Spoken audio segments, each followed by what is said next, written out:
This is what's happening. We're attracting and holding big deer now.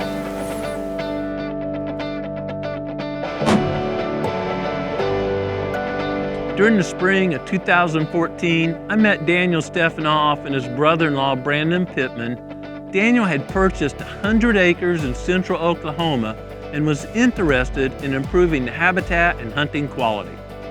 As we toured the property and visited, I realized Daniel was relatively new to hunting, and this was the first property he'd owned and wanted to improve. So we took some time to really explain the steps necessary to meet his objectives. We're gonna do some TSI, timber stand improvement, and the most efficient way here is gonna be hack and squirt like we demonstrated. We're gonna add a lot of acres of food plots on ridge tops, and that's where you're gonna be because you can get in there with a constant wind direction without alerting deer. Daniel's a quick student and hard worker, so it didn't take long for that property to become a gem, and then someone wanted it more than Daniel did, so he took those resources and poured it into a larger property. This property was a bit larger, about 400 acres, but I gotta tell you, I think it was even rougher.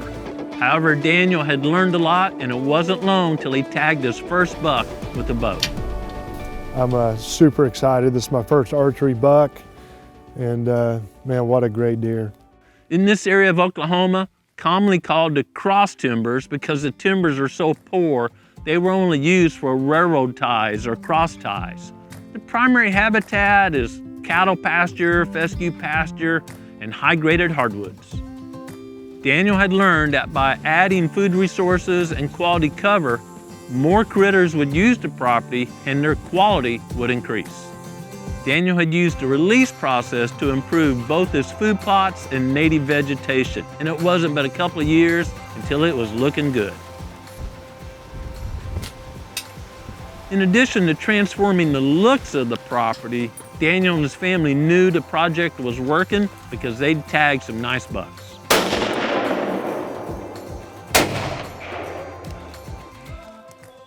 Very, very, very cool. Daniel's Reconyx cameras had been taking pictures of other good bucks on his property. Growing Deer is brought to you by Bass Pro Shops and Cabela's. Also by Reconyx, Green Cover Food Plots, Winchester, Lacrosse Footwear, Fleet Outdoor Apparel, Morel Targets, RTP Outdoors, Fourth Arrow, Hunt Stand, Scorpion Venom Archery, Case IH Tractors, Burris Optics, G5 Broadheads, Prime Bows, and Redneck Hunting Blinds. It's easy to talk about bucks, but Daniel and his group had done the hard work of harvesting does. You know, when you improve a property, the does on that property will typically become more productive, more fawns will survive, and deer that use maybe 10 or 20% of their home range on that property and 80% of the neighbors will often shift and spend more time on the property with improved habitat. There's a limit to how much a property can be improved, and as more and more deer use that property, at some level, there's more mouths than quality groceries. And that's why doe harvest is so important. But it's not just a static level. You kind of figure out you want X quality of deer, so I need X quality and quantity of groceries. Is there more mouths than groceries? And that's how a doe harvest should be calculated. Doe down. Daniel had been disciplined about harvesting does, but he thought there was more room to improve the property, so the last couple of years, he went into some closed canopy, low quality hardwood areas and worked to open up that canopy. There's more to improving the habitat in low quality hardwoods than opening up the canopy. Often it needs to be paired with the use of prescribed fire.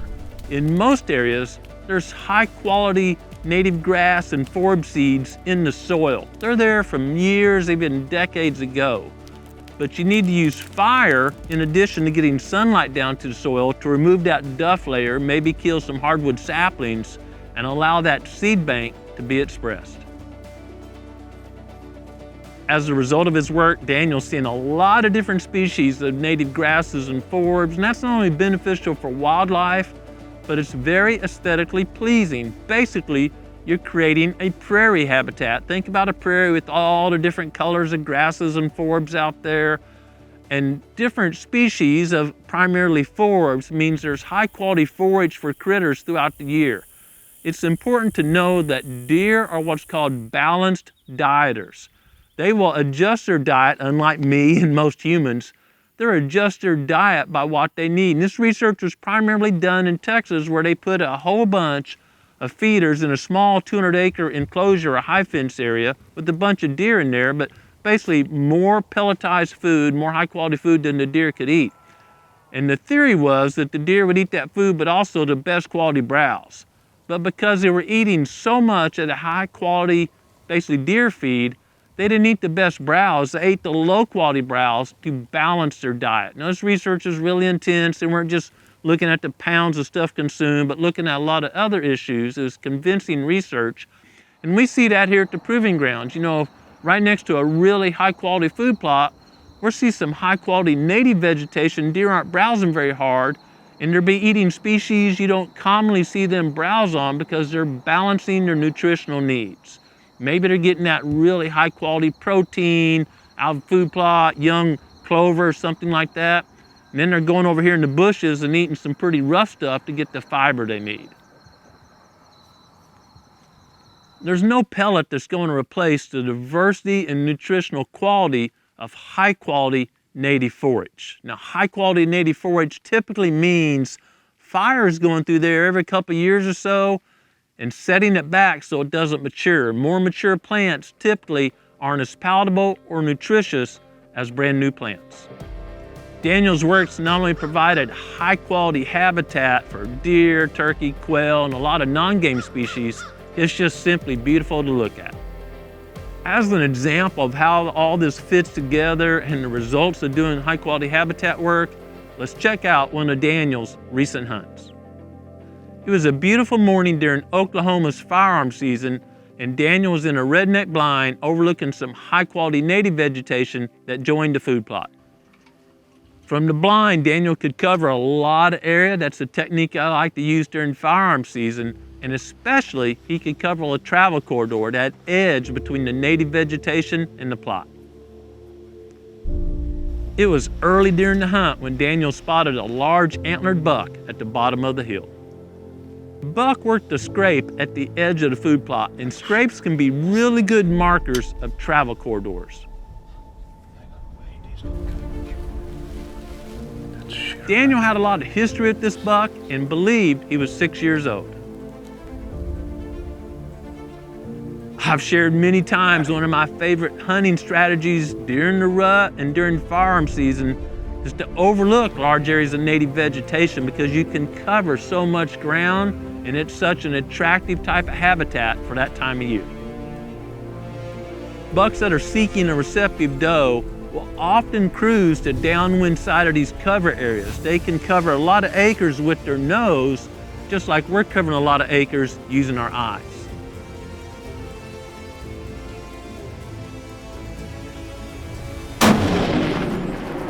Man, that's awesome. Good job. I mean, it's so fantastic to watch these deer. I mean, this is our 6th year on this farm. It's just doing all the food plots and like this area right through here. 2 years ago, we had all this area laid down, created all this bedding. Plus, you get free food out of it. Deer are in here during the summer eating. But we put all the money into the food plots, but then you put your money in taking care of the timber stand stuff. And it's just free. It's from here on out. We burn it. It's free food. It's free cover. This is what's happening. We're attracting and holding big deer to this farm now. Golly, it's awesome. Congratulations, Daniel, on a great Oklahoma buck and more importantly, the results of your hard work. Just a few days after Daniel's hunt, Brandon and his wife Brecca were using the same strategy, but at a different location on the farm. They saw a large antlered buck step out of the native vegetation.